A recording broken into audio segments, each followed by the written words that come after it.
네, 오늘 우리 함께 나눌 하나님의 말씀은 요한복음 6장 15절부터 21절까지입니다.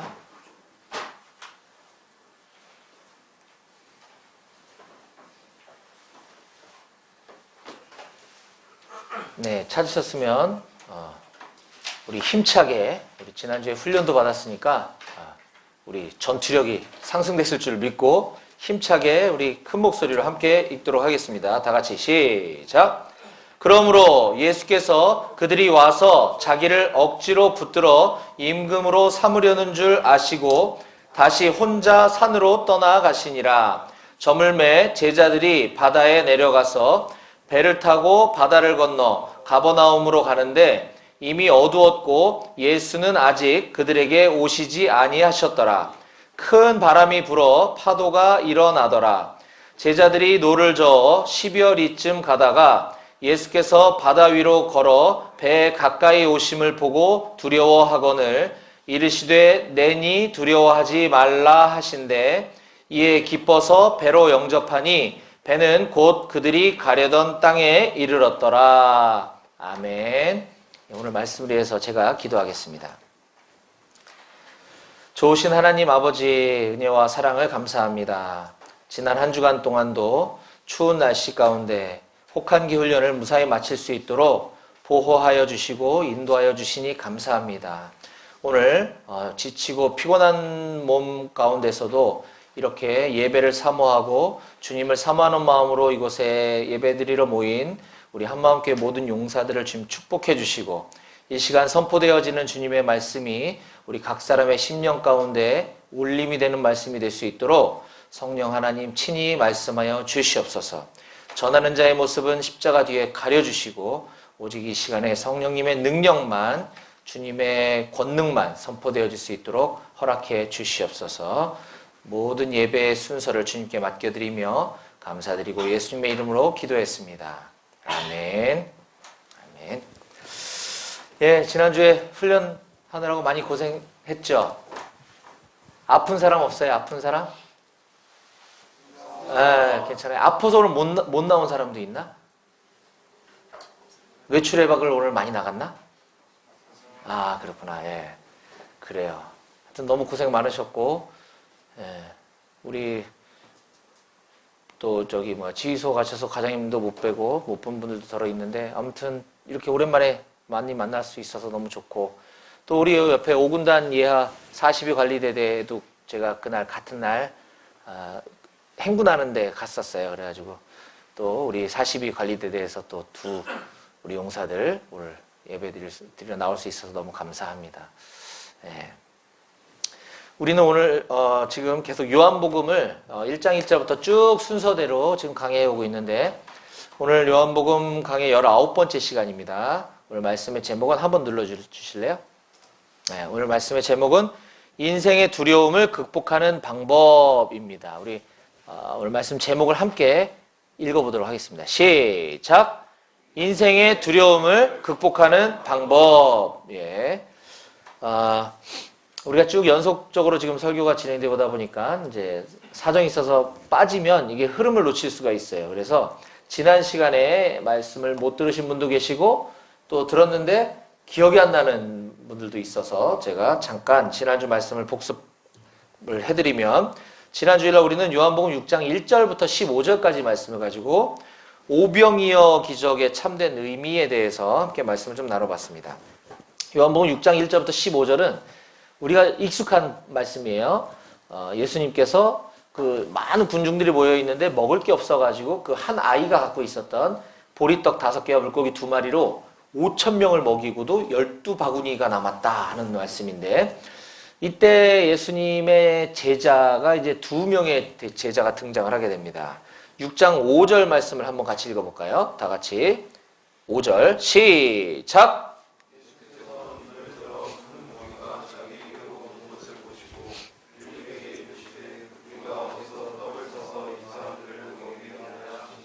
네, 예수님이 지금 빌립이라고 하는 제자에게 우리가 어디서 떡을 구해왔으면 좋겠냐 하니까 빌립이 이렇게 대답합니다. 7절 같이 읽어봅니다. 시작!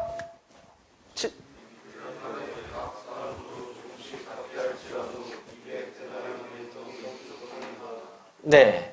예수님이 지금 빌립에게 물어보자 빌립이 대답하는데 우리 각 사람이 조금씩 떡을 한 입씩만 입에 넣어주더라도 약 200데나리온의 떡이 200데나리온이 부족하다 이렇게 얘기를 합니다.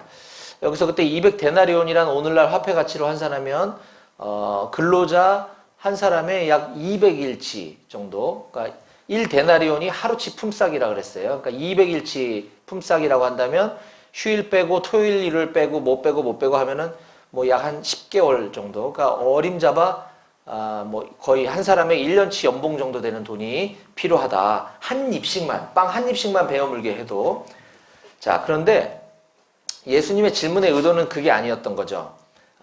여기서 너희가, 아까 5절에 너희가 어디서 떡을 사서 이 사람들 먹이겠냐고 물어보지 않으시고 우리가 어디서 떡을 사서 이 사람들 먹이겠느냐라고 하셨던 그 예수님의 의도에는 예수님 자신을 포함하고 있는 그 우리라고 하는 개념을 통해서 너희가 하는 게 아니라 내가 하는 거야 라는 걸 지금 가르쳐 주시기 위한 질문이셨습니다. 즉 빌립의 믿음을 테스트하기 위한 질문이었던 거죠. 성경이 그걸 지지해주고 있는 게 6절 말씀입니다. 자, 이렇게 말씀하시면 친히 어떻게 하실지를 아시고 빌립을 시험하고자 하심이라. 빌립을 테스트하려고 그렇게 물어보셨던 거다라고 지금 성경이 기록하고 있습니다. 근데 빌립은 믿음으로 반응하지 아니하고 현실적, 이성적으로다가 이 계산기를 두드리면서 대답을 했다고 하는 것이죠. 그래서 우리가 방금 읽었던 그 7절 말씀을 좀 더 쉽게 설명하면 이겁니다. 여기 지금 있는 사람들의 최소한 아주 그냥 허기만 면하게 할 정도로 빵 한 입씩만 먹인다 하더라도 최소한 200데나리온이라고 하는 돈이 필요한데 지금 우리한테 그런 돈이 어디 있습니까 주님? 이렇게 지금 얘기하고 있는 거거든요. 저는 우리 한마음교회 모든 용사들이 세상을 살아갈 때에 눈앞에 보이는 상황과 현실 가운데 이걸 어떻게 해결해야 될지를 내 스스로 머릿속으로 계산해서 반응하는 것이 아니라 믿음으로 주님께 여쭙고 믿음으로 구하는 그런 삶을 살았으면 좋겠다라고 말씀을 나눴습니다. 그리고 또 그 본문에서 등장하는 또 한 사람의 예수님의 제자가 등장하는데 그 이름이 뭘까요? 빌립 말고 누구요? 안드레입니다. 예, 8절 9절 말씀을 한번 눈으로 볼게요. 제자 중 하나 곧 시몬 베드로의 형제 안드레가 예수께 여짜오되 여기 한 아이가 있어 보리떡 5개와 물고기 2마리를 가지고 있나이다. 그러나 그것이 이 많은 사람들에게 얼마나 되겠사옵나이까 라고 하면서 안드레가 지금 등장하고 있습니다. 이 안드레의 반응은 아까 그 빌립하고는 조금 다릅니다. 빌립은 무턱대고 어렵겠는데요. 계산해보니까 이렇게 반응한 반면 안드레는 일단 행동파였습니다. 행동파. 예수님의 대답을 듣고 바로 무리에게 달려나가서 먹을 게 있는지 쭉 찾아본 다음에 한 아이가 가지고 있는 그 보리떡 5개와 물고기 2마리를 발견하고 그걸 이제 가져온 거죠. 여기서 이제 보리떡 5개와 물고기 2마리 또는 2토막이라고 하는데 이거는 어린 아이 한 사람의 한 끼 식사 분량이다라고 해석하는 학자들도 있고 또 한 가족이 먹을 수 있는 양의 정도다라고 지금 이야기하는 사람도 있는데 어찌됐든 아주 작은 분량의 음식임에는 틀림이 없습니다. 자, 그런데 빌립은 이렇게 우선 행동을 했지만 결론적으로 그가 했던 말도 아까 빌립과 마찬가지로 약간 부정적이고 비관적인 대답을 하게 되는 거죠. 그러나 여기 있는 이것을 가지고 이 많은 사람들에게 그것이 얼마나 소용이 되겠습니까? 지금 이렇게 얘기하고 있는 것이거든요.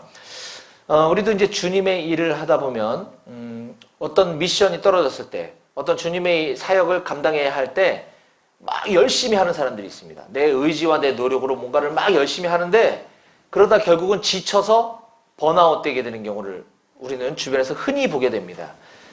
교회에서 어떤 봉사를 한다든지 어떤 뭐 사역을 감당할 때 굉장히 열심히 하다가 어느 순간 안 보이는 거예요, 그 사람이. 또는 나 너무 힘들어서 이제 못하겠어요. 이것은 내 노력과 내 힘으로 뭔가를 하려고 할 때 이것이 세상 일이 아니라 주님의 일이라 하더라도 마찬가지라는 것이죠.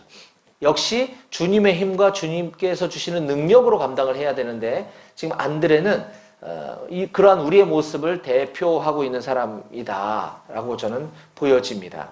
그래서 저는 마찬가지로 우리 여기 있는 한마음교회 모든 용사들이 세상 일뿐만 아니라 주님의 일을 감당할 때에도 내 스스로 내 노력으로다가 감당하려고 하지 아니하고 오직 주님께 모든 것을 맡기는 그런 믿음을 소유하게 되었으면 좋겠다라고 말씀을 전했습니다. 그리고 이제 끝으로 제자는 2명이 등장하지만 보이지는 않아도 이름이 누구라고 언급되어 있지는 않아도 우리가 유추해 볼 수 있는 한 등장인물이 또 있는데 그건 누구냐면 그 음식을 예수님의 제자에게 기꺼이 내어드렸던 그 한 아이의 믿음을 우리가 좀 보았으면 좋겠다고 했습니다. 그 한 아이는 어찌 보면 내가 갖고 있는 음식을 내놓기 싫었을 수도 있을 거예요. 우리가 아이들이 과자 한 봉다리만 있어도 그거 나눠 먹기도 싫어하는데 이 아이는 기꺼이 그걸 헌신했습니다.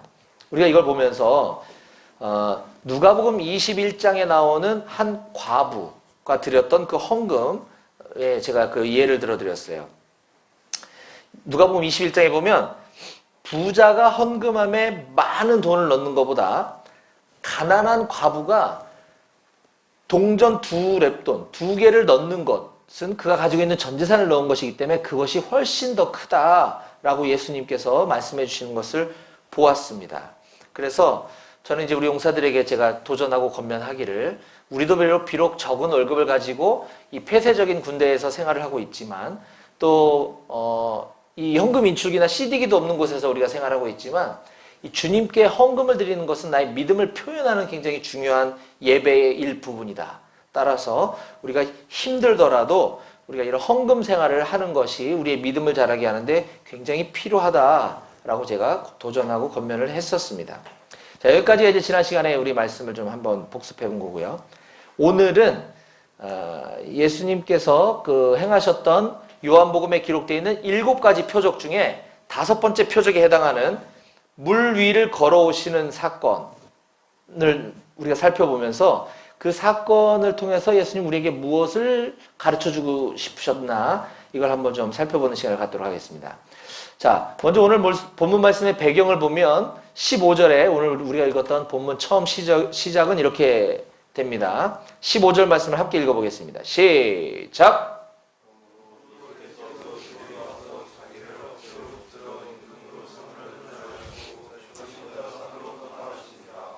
네.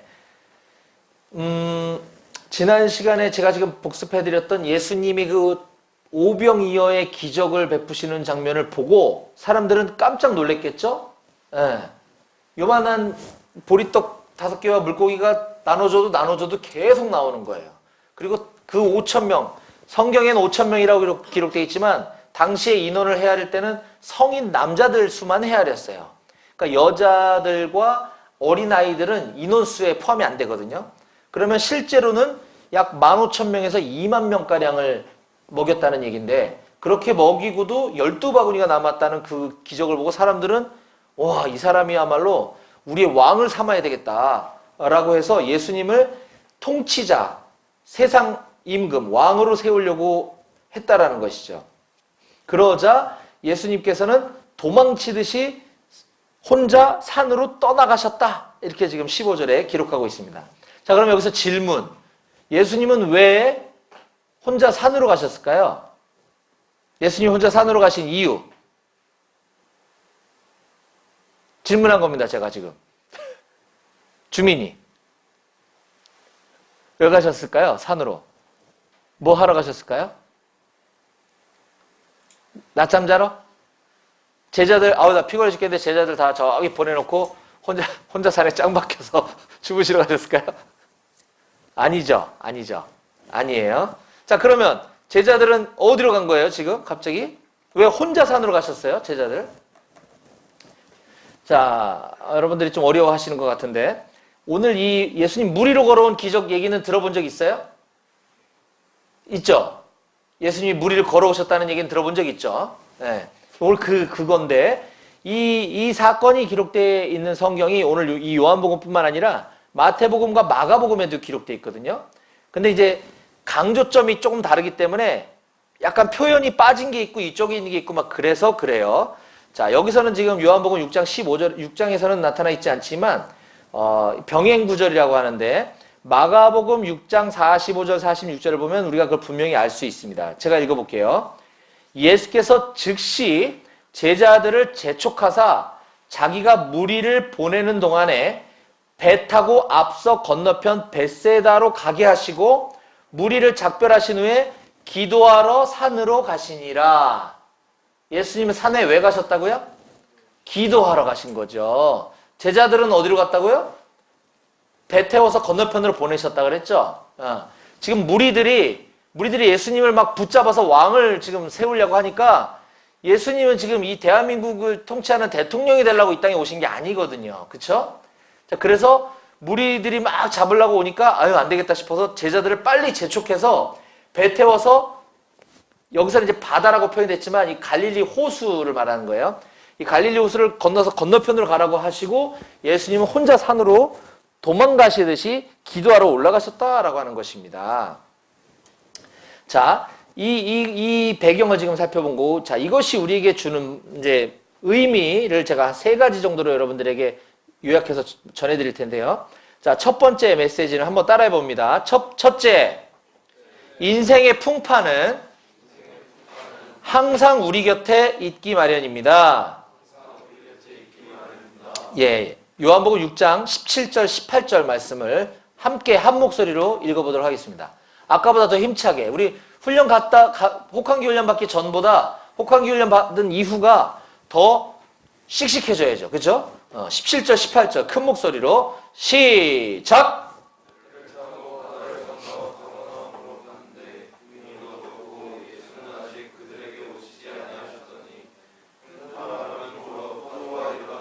아멘. 그렇습니다. 지금 제자들이 배를 타고 지금 건너편, 그 갈릴리 호수 건너편으로 지금 가고 있는데 큰 바람이 불어 파도가 일어났다라고 지금 얘기해주고 있습니다. 자, 예수님이 배를 타고 빨리 건너가라. 그래서 알겠습니다. 그리고 이제 배를 타고 지금 간 거예요. 근데 여기서 큰 바람이 일었다고 했는데, 여기서 이제 성경이 표현하고 있는 이 큰 바람이란 그냥 바람이 확 분 게 아니라 태풍급, 엄청 그 큰 바람이 불었다고 하는 그 뜻을 가지고 있는 것이고요. 제자들이 지금 타고 간 이 배는 뭐 어떤 한강 유람선 이런 것이 아니라 고기잡이 배입니다. 아주 작은 배. 뭐 길이가 약 8m, 폭이 한 2m, 높이가 한 1.2m 정도 되는 성인들 한 10명 플러스 마이너스 정도 탈 수 있는 아주 작은 배였다 그래요. 4명 또는 6명이 노를 저어서 가고 이 닻이라 그러죠. 닻이 달려있는 그런 아주 작은 고기잡이 배였습니다. 그걸 타고 가는데 태풍급 바람이 지금 불고 있는 상황인 거예요. 근데 그 지금 작은 이 배가 19절에 보면 약 12여리쯤 가다가 큰 바람과 파도를 만났다라고 기록하고 있습니다. 12여리. 심리가 몇 킬로죠, 여러분? 심리. 리의 개념 알아요? 잘 몰라요?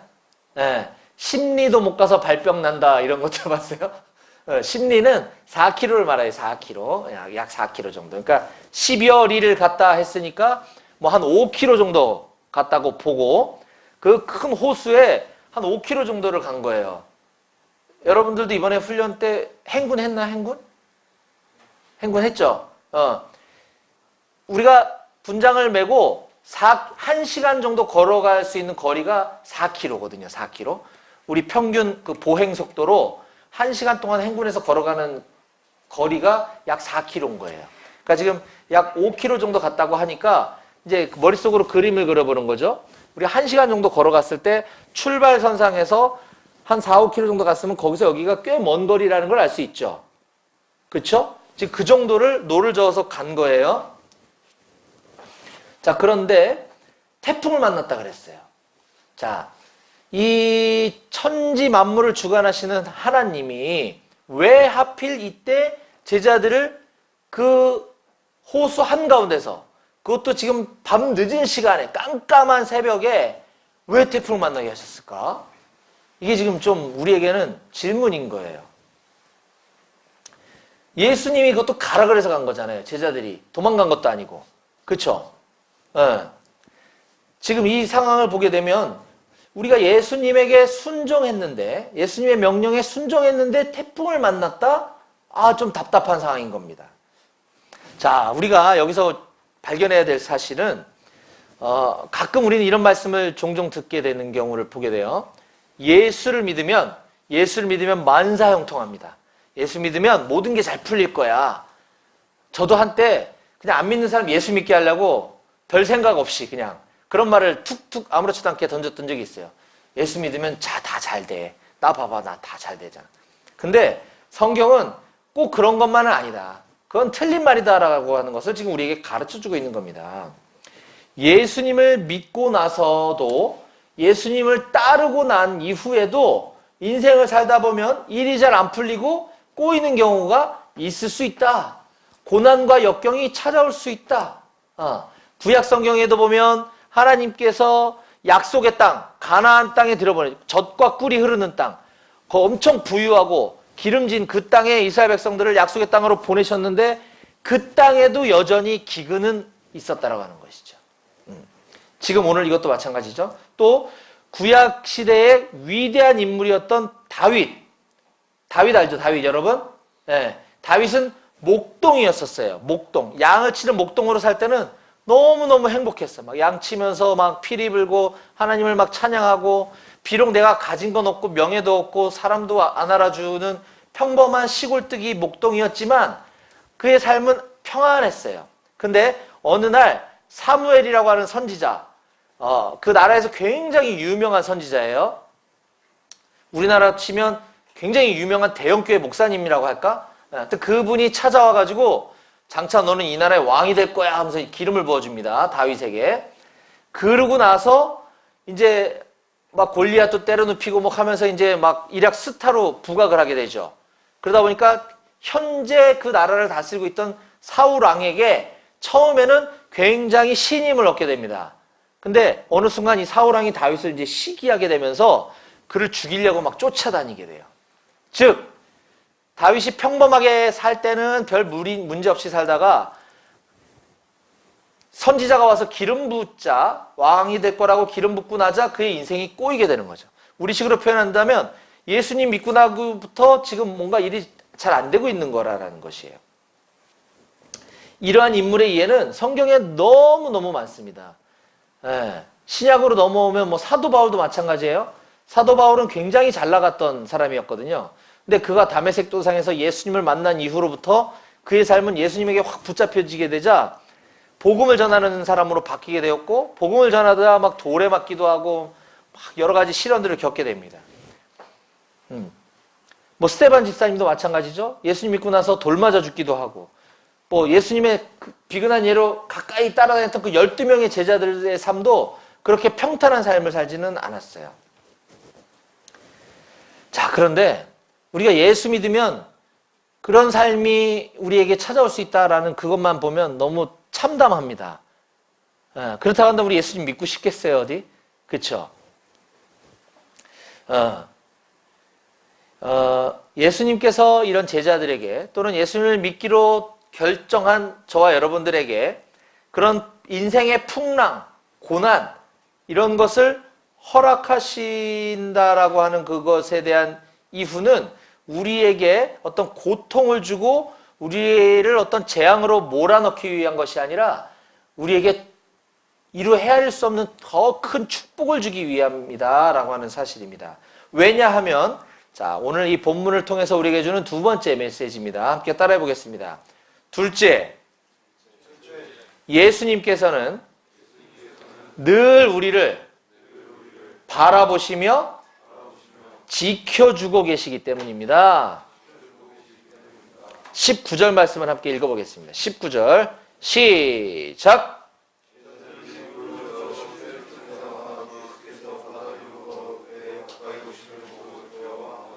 네, 지금 이 본문, 지금 이 말씀을 아까 제가 얘기했던 다른 성경 마태복음 14장 25절에서는 이렇게 기록하고 있습니다.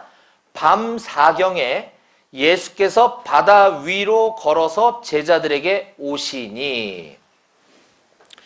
밤사경이라는 말은 이 시간을 하는 것인데, 밤사경은 언제냐면 새벽 3시부터 동트기 직전까지를 밤사경이라고 얘기합니다. 새벽 3시 이후니까 얼마나 칠흑같이 깜깜했겠어요? 아까 제가 얘기했죠? 5km나 지금 노를 저어서 갔는데 지금 예수님께서 바다 위를 걸어서 제자들에게 오고 계신 거예요. 왜? 지금 제자들은 거기서 엄청난 큰 태풍을 만났거든요. 위험한 상황에 처해 있는 거죠. 예수님이 지금 바다를 막 걸어서 지금 오고 계시는 것입니다. 예수님 어떻게 알고 오셨을까요? 네, 예수님은 제자들을 배에 태워서 건너편으로 가라 보내놓고 지금 제자들을 지켜보고 계시는 거죠. 안전한가? 잘 가고 있나?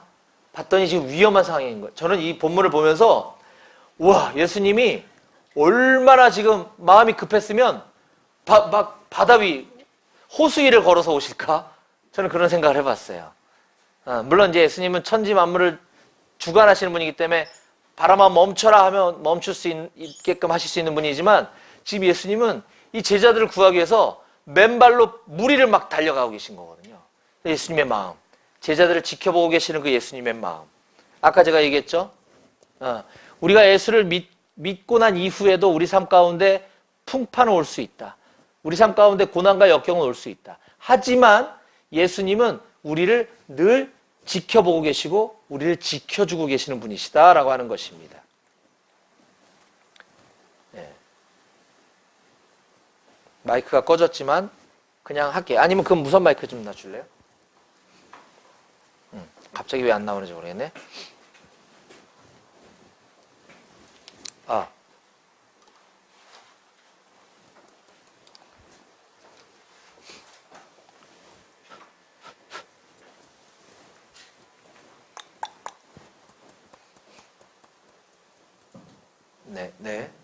네. 좋습니다. 네.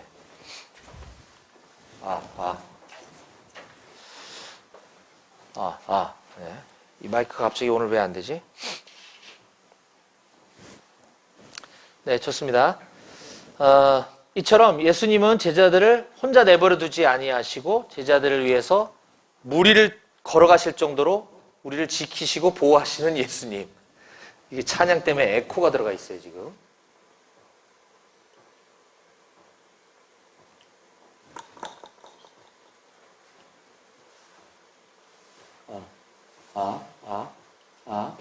네, 됐습니다. 자, 예수님께서는 이후에 십자가에 달려 돌아가시기 전에 제자들에게 말씀을 가르치시면서 이런 말씀을 하십니다. 요한복음 14장 18절인데요. 내가 너희를 고아와 같이 버려두지 아니하고 너희에게로 오리라. 요한복음 14장 18절에 보면 내가 너희를 고아와 같이 버려두지 않을 것이다. 예수님은 곧 좀 있으면 십자가에 달려 죽으실 것입니다. 예수님이 죽으시고 나시면 제자들은 이 세상에 버려지는 것 같지만 그렇지 않아. 내가 너희에게 다시 올 거야 라고 지금 약속해 주고 계시는 것이거든요. 이처럼 예수님은 오늘날에도 저와 여러분들을 언제나 우리가 어디에 있든지 항상 우리를 고아처럼 내버려 두지 않으시고 지켜주고 계시고 우리를 보호해주고 계신다라고 하는 사실을 우리가 꼭 기억했으면 좋겠어요. 자, 그렇다고 한다면 반대로 우리가 예수님에게 취해야 될 자세는 뭘까요? 마찬가지라는 거죠. 우리도 예수님을 늘 동일하게 바라보고 살아야 한다라고 하는 것입니다. 오늘 이 요한복음 본문에는 지금 표현되고 있지 않지만 마태복음에 기록되어 있는 아주 유명한 장면이 있습니다. 이 사건에 같이 연결되어져서 마태복음에 기록되어 있는 아주 유명한 장면이 있는데 그건 뭐냐면 예수님이 지금 무리를 걸어오고 계시자 이 베드로가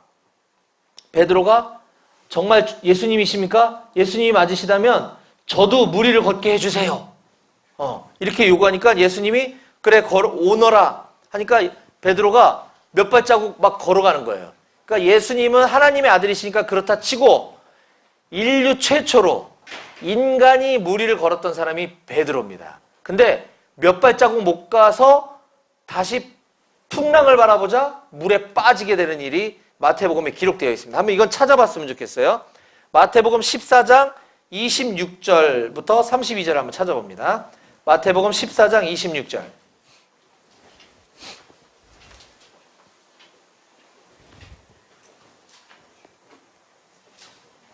예, 마태복음 14장 26절.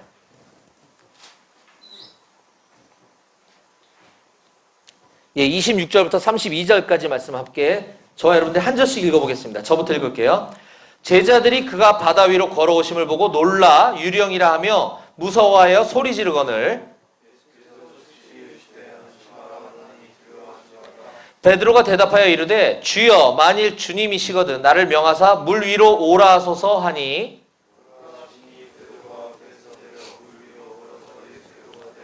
바람을 보고 무서워 빠져가는지라 소리질러 이르되 주여 나를 구원하소서 하니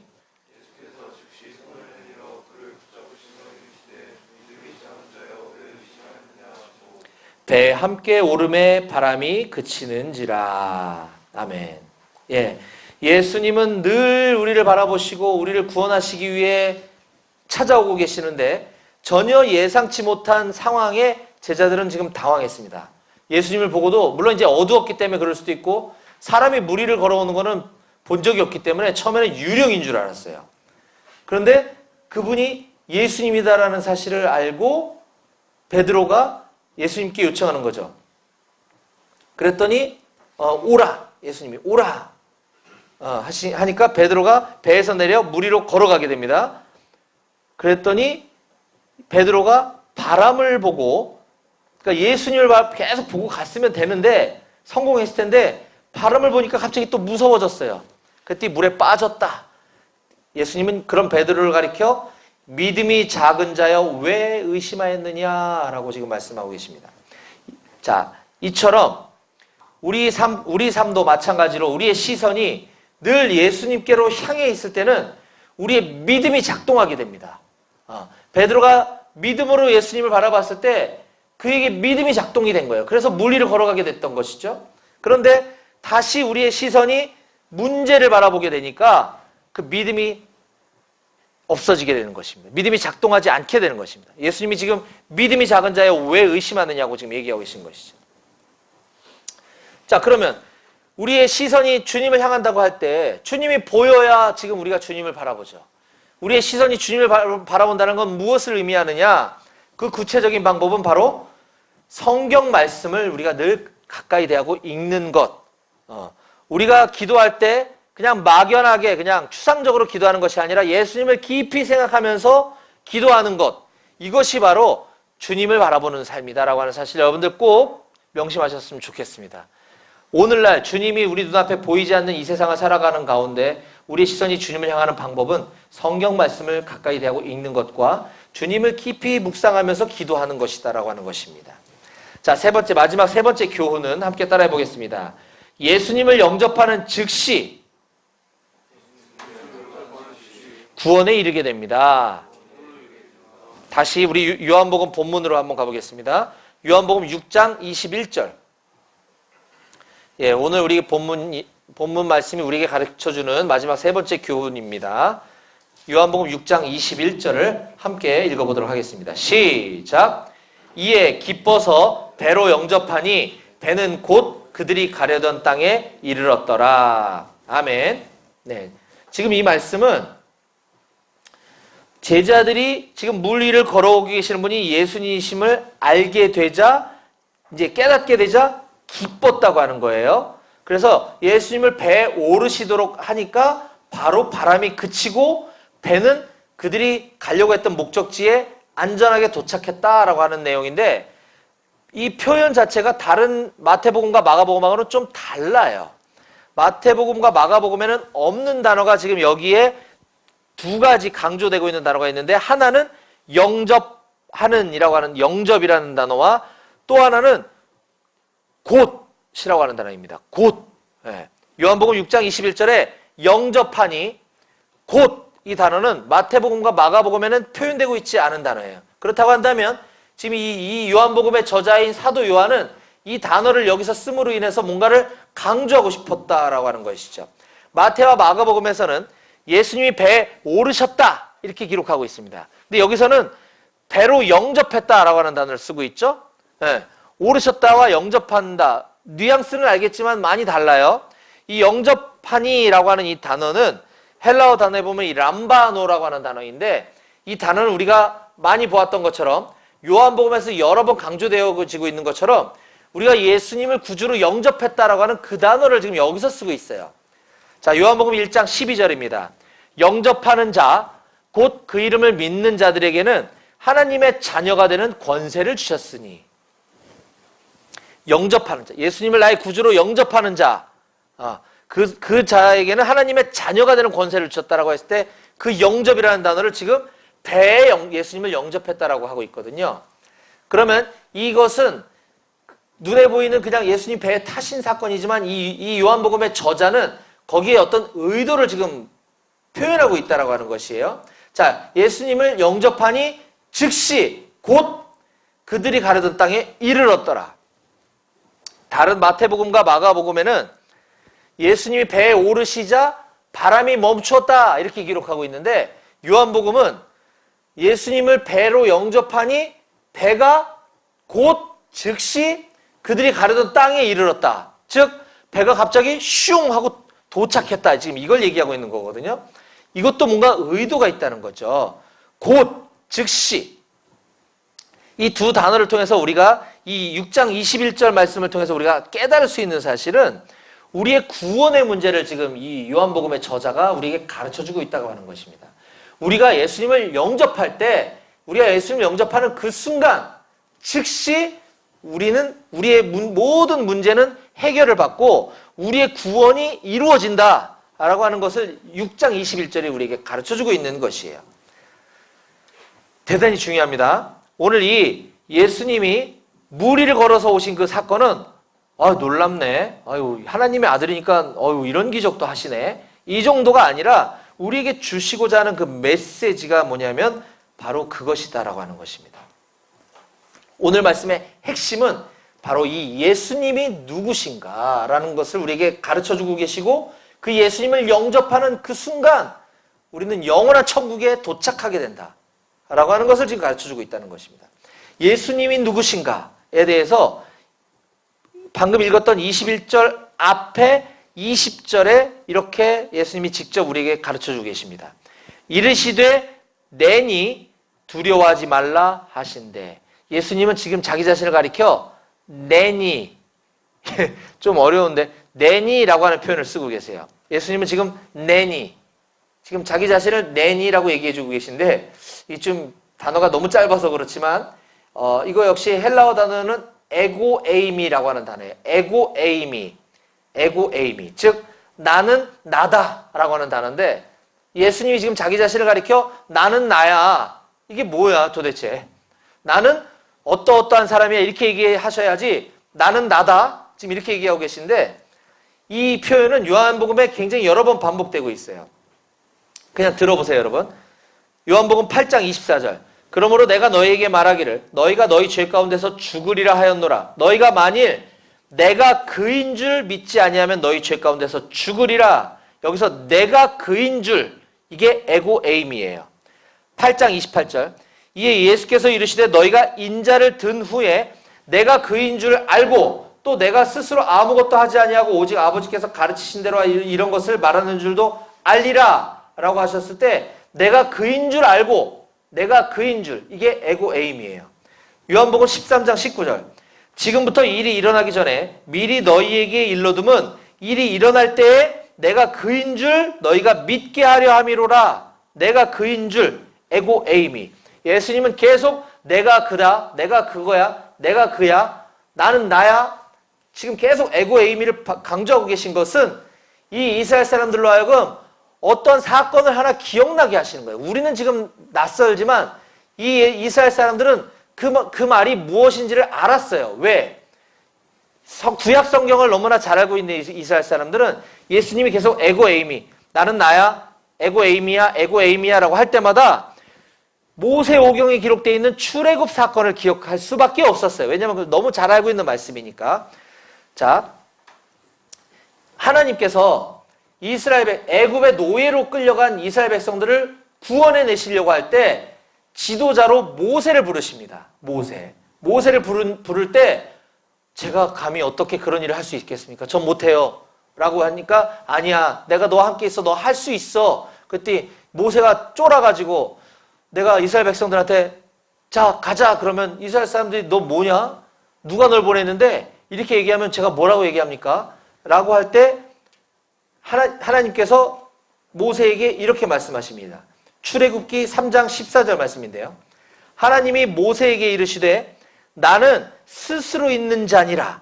또 이르시되 너는 이스라엘 자손에게 이같이 이르기를 스스로 있는 자가 나를 너희에게 보내셨다 하라 라고 말씀하십니다. 여기에 보면 하나님은 지금 자기 자신을 가리켜 나는 스스로 있는 자다. 하나님, 제가 이스라엘 백성들에게 자 나를 따르라 그러면 너 뭐야? 누가 널 보냈는데? 그러면 너는 이렇게 얘기해라.